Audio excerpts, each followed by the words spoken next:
The purpose of Wealth Talk is to educate, inform, and hopefully entertain you on the subject of building your wealth. Wealth Builders recommends you should always take independent financial, tax, or legal advice before making any decisions around your finances.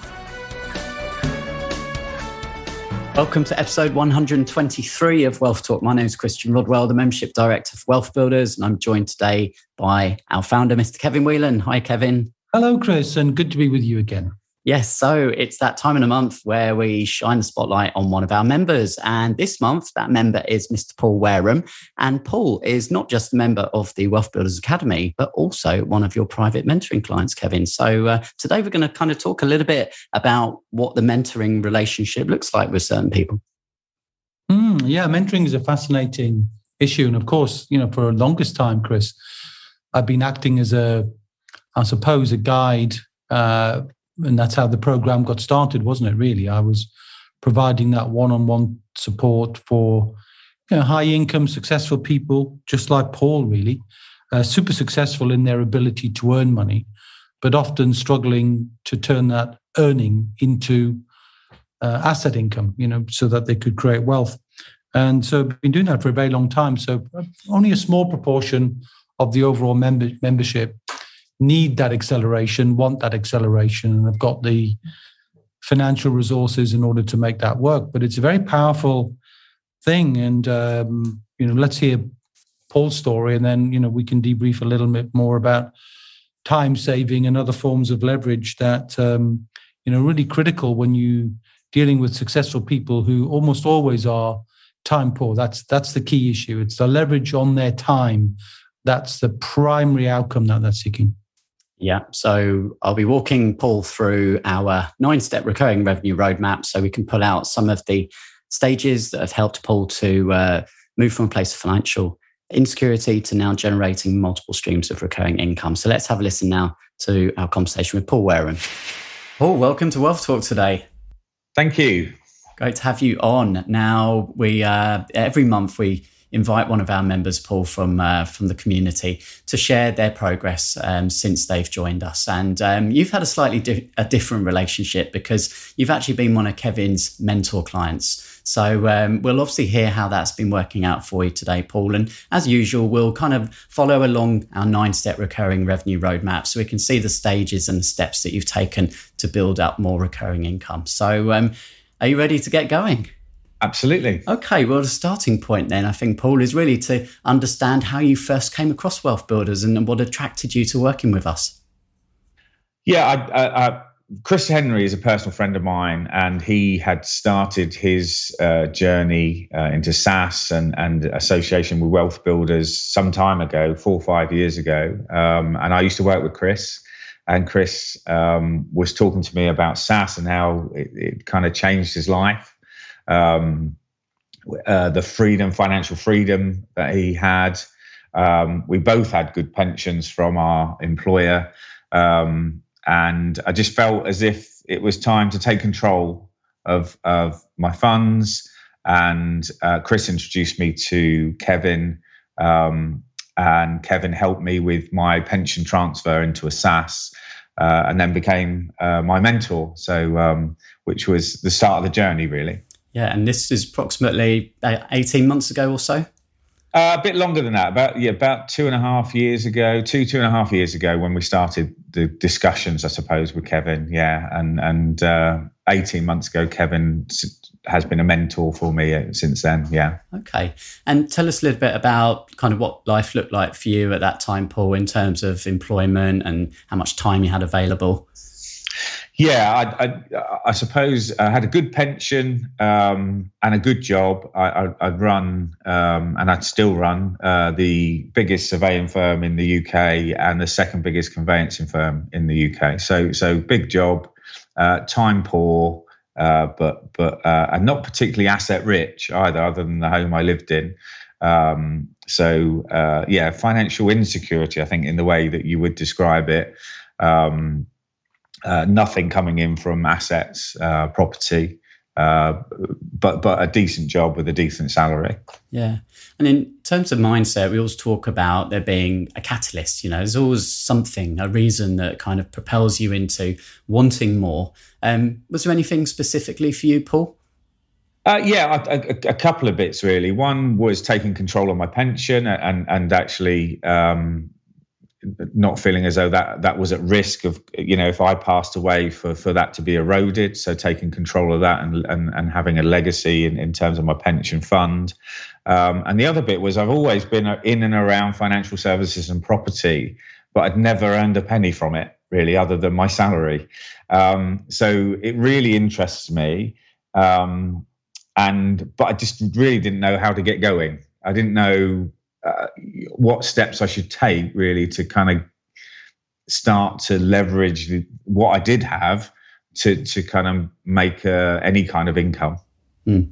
And in our roadmap, Paul, we've got 3 stages, and stage 1 is foundational. It's really just building confidence. I guess just, believing that it is possible to reach financial independence and it is possible to start building multiple streams of recurring income. And a really important thing that we always emphasize at the beginning is making sure your house is in order. And part of that is putting on a secure roof. So that's something that I'm sure Kevin discussed with you. And, were there any aspects that you realized at that time you didn't have in place? I was not covered. My roof was bare. So I think, I have Kevin made the connection to legal matters and talking to them about flexible trust, powers of attorney, etc., to kind of fill the gaps. So I must admit it's not complete yet, but I am talking to legal matters. Just doing my former direction, so we're kind of well progressed with getting that sorted and getting my roof on. So yeah, good to hear that. No, it sounds like it's fully in progress, and it gives you peace of mind knowing that stuff is in place, because then it allows you that strong foundation to start building wealth. So I guess let's have a look at stage 2 now, which is all around building your knowledge around the 7 pillars of wealth. Looking at where your points of leverage are, and then deciding on what the strategies that are going to work for you. So let's look at step 4 in our roadmap. That's all about the assets. So 7 pillars, Paul. How many of those 7 do you think you have now got some activity in? I think it's been pretty fluid in terms of how I've looked at that, and that's the way I work best. Is fluid and flexible, and taking kind of the bits that really resonate with me and making them work for me. But I'd say 6 of the 7 pillars I've utilised in 18 months. So of working with Kevin.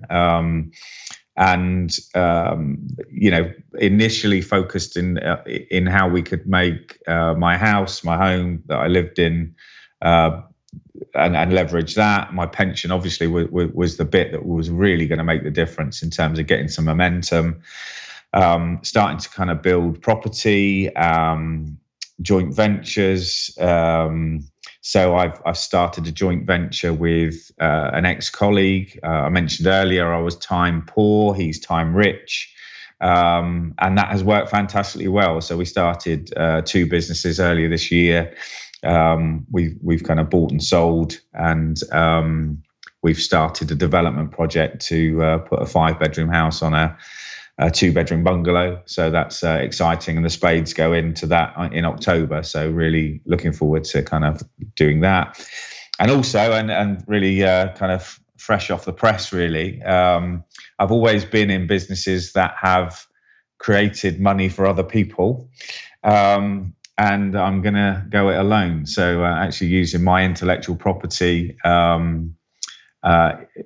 in and around the legal process for property to start my own business in conveyancing. So it will be coming to a place near you probably within the next 6 months.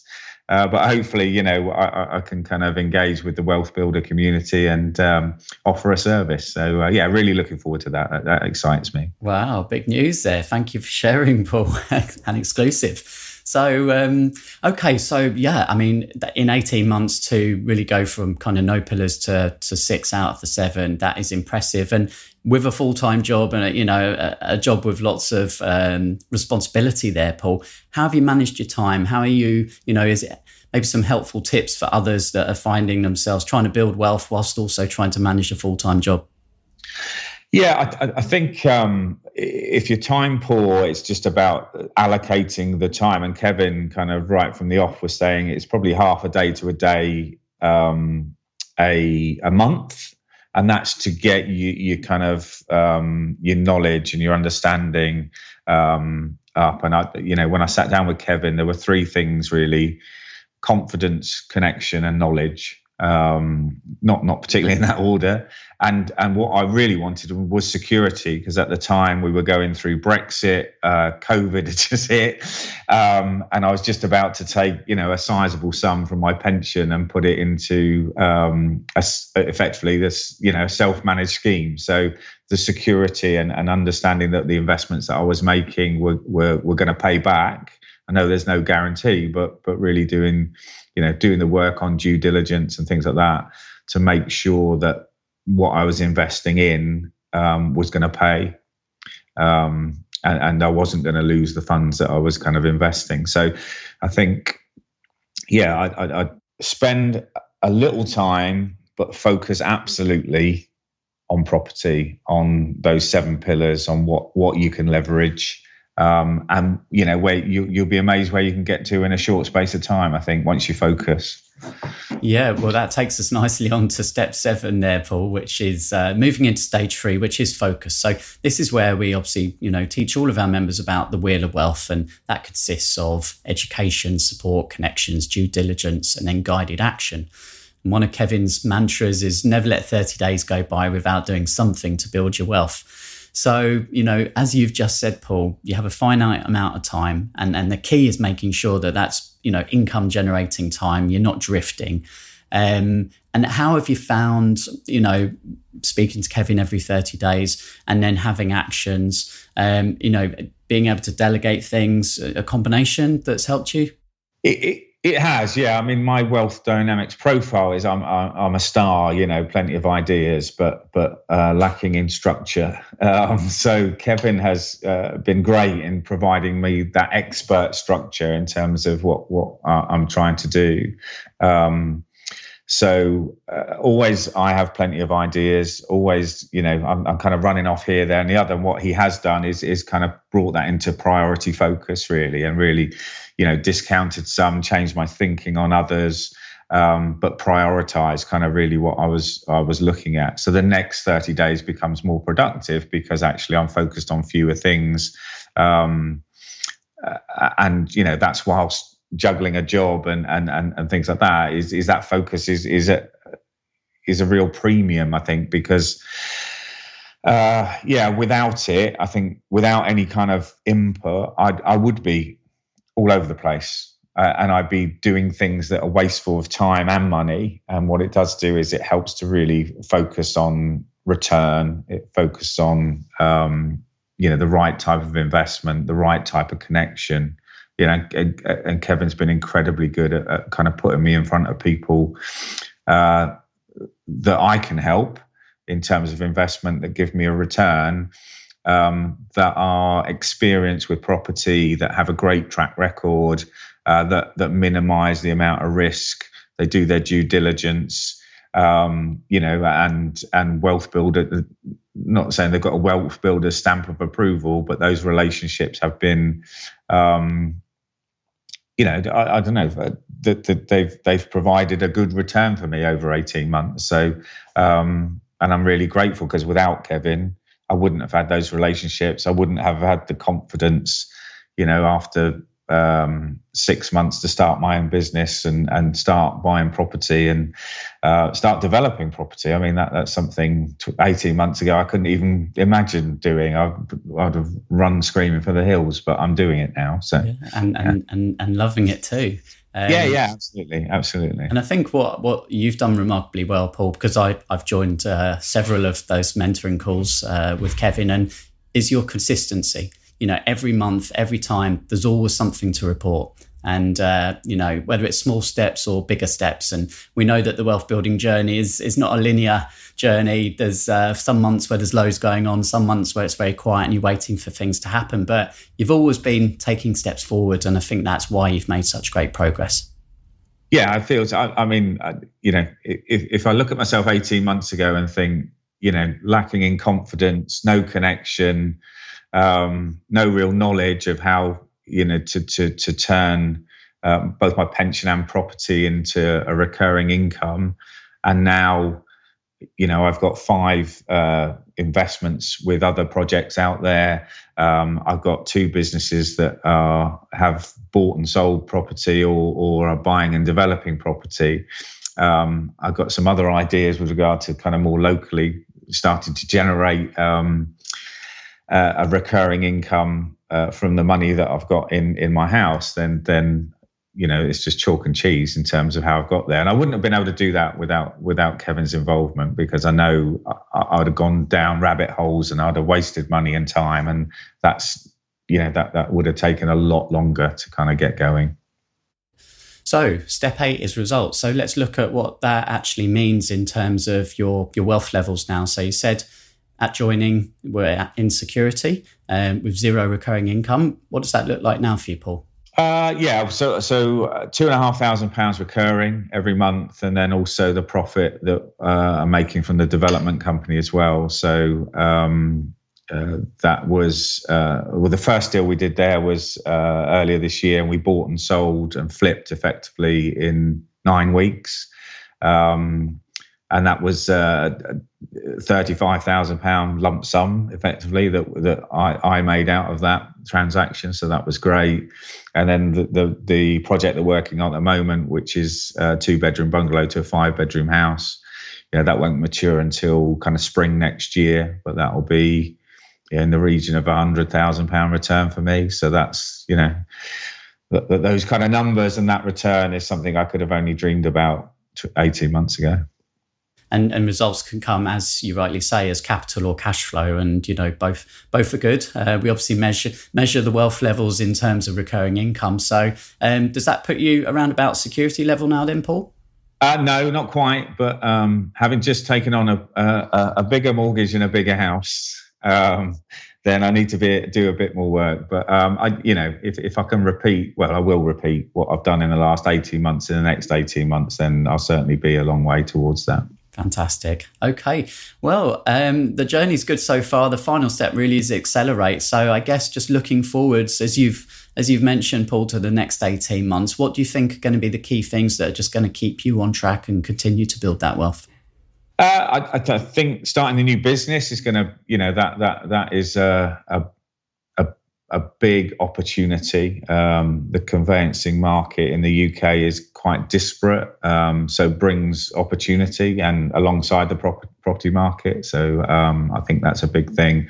My partner that we started the development company with, that's exciting because we will effectively reinvest our profits and accelerate size and scale. So I may well again be coming back to the wealth builders community for some funding at some point in the future, but at the moment we're just creating the believability, I suppose, of a development business, and we need to get a couple of things under our belt before we kind of come back looking for bigger funds and bigger projects, but that's going well. So I can see us scaling both business, scaling the property side. And then aside from that, personally, I'll also be looking to do some more local things. That will be kind of buy, refurbish and rent projects that are more local to me. And I'll be doing that with my son, which is great to involve the family as well. So. That's brilliant. Yeah. And very much this is about creating a family wealth business and a legacy. So nice that, you're now bringing your family into it. Indeed. Yeah. Good. Paul, thanks so much for sharing with us today your journey, and we'll perhaps catch up in 18 months' time and see how you are at that point. All right, Christian. Thanks very much. Cheers. Okay, so Paul's journey there, a few things for us to dig into a little bit deeper and see how the difference between perhaps coaching and mentoring is, Kevin. But before we do that, We've got more reviews on Trustpilot this week. So thanks to Stephanie, who says the Wealth Builders Academy is a treasure trove of insight and information, along with a step-by-step process to follow.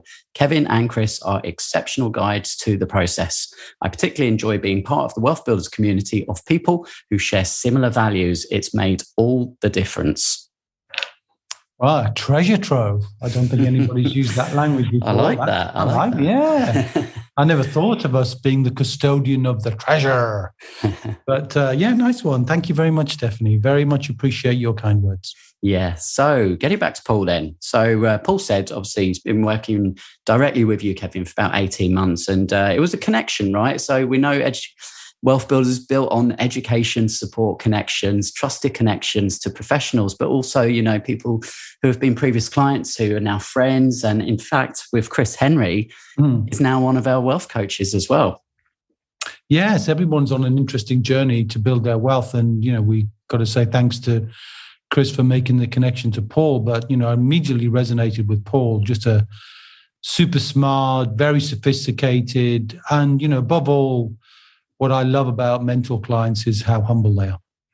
That humility shines through with Paul, doesn't it? So he's underplaying significantly his role in two massive companies, hugely successful man, but having the humility to say, look, I know what I'm doing in these companies, but when it comes to building wealth, I'm open-minded to receiving that guidance and support. And a lot of people won't do that. And I often find that that's the case.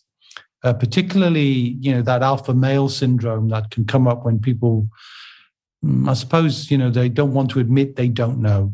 But Paul, like all of the mentee clients, that's a key requirement for me because it's got to resonate with both sides.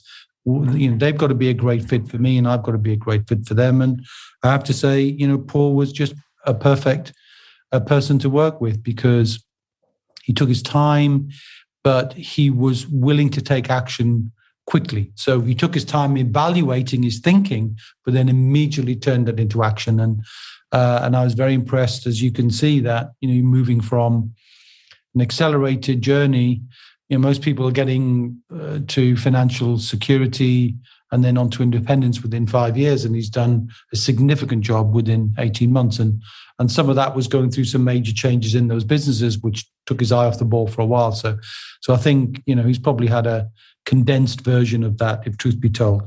But, that's the thing. I think we liked each other from a sounding board perspective, making good connections, talking about getting the due diligence done, and really by making distinctions and having regular interactions, a cadence to that, that regular contact, which meant, we didn't overlook anything and there was no frustration that was building in with that time paucity.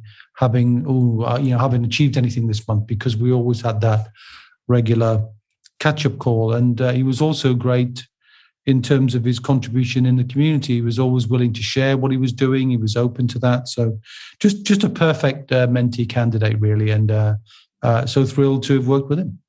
Yes. And we know everyone has a different catalyst. Everyone has a different reason why. For Paul, he just really wanted to take control and leverage some of the assets that he built up in his life. And we see that, don't we, with people who've been in, in corporate roles, been employed for a long time. There is often that point where they say, well, actually, how can I start shifting some of this focus? So I'm not making someone else wealthy, but I'm now starting to build my own wealth. And that's kind of the point that Paul is at. And he dropped a bit of an exclusive there, letting us know that he's going to be moving on and setting up his own business, which is fantastic news. Well, exactly. I mean, he as he said, he's dived into, all of the pillars with enthusiasm and gusto. And I think he's made more connections. You can tell he's so confident now and he's already built capability. And if you do those things, build confidence, create more capability and build more connections, you're on a path to success. And there's no doubt about it. I don't think Paul needs me now. He's already equipped himself with what he needs. And I think he'll be a star, not just in profile, but in terms of results very soon. Yeah, the wheels are absolutely in motion for Paul. And just a final point, Kevin, I think important for us to pick up on is that differentiator between capital and cash flow. So we know step 8 is results, and results are not just focused on money. Results can come in all shapes and forms, more confidence, more knowledge, more connections. But, in terms of the financial results, we measure cash flow, but capital is also a nice key part. And Paul talks about that as well. Great point there, Chris. I think certainly as far as wealth building is concerned, the reason we focus on cash flow being the preeminent measure is because cash flow is what fuels life. So if you've got an income coming in of £10,000 a month and your living expenses are £5,000 a month, then you've got that predictable wealth subject to you just keeping things in balance all the time. Make sure if you've got leverage and so on. But equally, you can build wealth through the accumulation of capital. So we always like to measure net worth as well, because if you're significantly increasing the value of something, whether it's a piece of property, whether it's in your pension, whether it's in an investment plan, then of course you can take some of that capital out and you can either use that to reinvest to gain cash flow, or you can spend some of that capital gain as part of your cash flow. So if you make 100,000 in profit, from a property, let's say, as an example, then that money's in your business bank account, and then you could either spend that or reinvest that. And generally speaking, what we prefer to suggest in wealth builders is as you make gains, you identify your gains, and then you bank some of those gains, almost like planting new seeds, with the fruit of those seeds being future streams of income or immediate income, just depending on what you need. So yeah, good point, Chris. So we need to measure both, don't we? In terms of our wealth thermometer, the cash flow coming in each month, and Paul's done an impressive job of building that up, and also the capital that we accumulate from different investments in different pillars that accumulate in different ways. Absolutely. And we send out a big A1 wall chart to all of our members, which we call the wealth chart. And that has the asset income thermometer on there, which obviously they can top up as and when that income flows. But, if you are not a member, you can still grab a copy of that chart. And if you want to go and have a look at that, head over to wealthbuilders.co.uk/wealth chart, and we'll pop a copy in the post for you. Yeah. And it's good to see, when we have our mastermind community, Chris, when we have our Q&A session once a month as well, we see all the wall charts in the background. Yes. In the background. It's all good fun, and those thermometers on the rise, and that's language we see, adding more to our thermometer. So, but both of those are equally important measures. Yeah, well, congratulations goes out to Paul once again on his great progress. Thank you, Paul, for sharing today. We hope you enjoyed listening. And Kevin, we will catch up same time, same place next week. And until then, my friend, see ya. We hope you enjoyed today's episode. Don't forget that we are constantly updating our resources inside the Wealth Builders membership site to help you create, build, and protect your wealth. Head over to wealthbuilders.co.uk/membership right now for free access. That's wealthbuilders.co.uk/membership.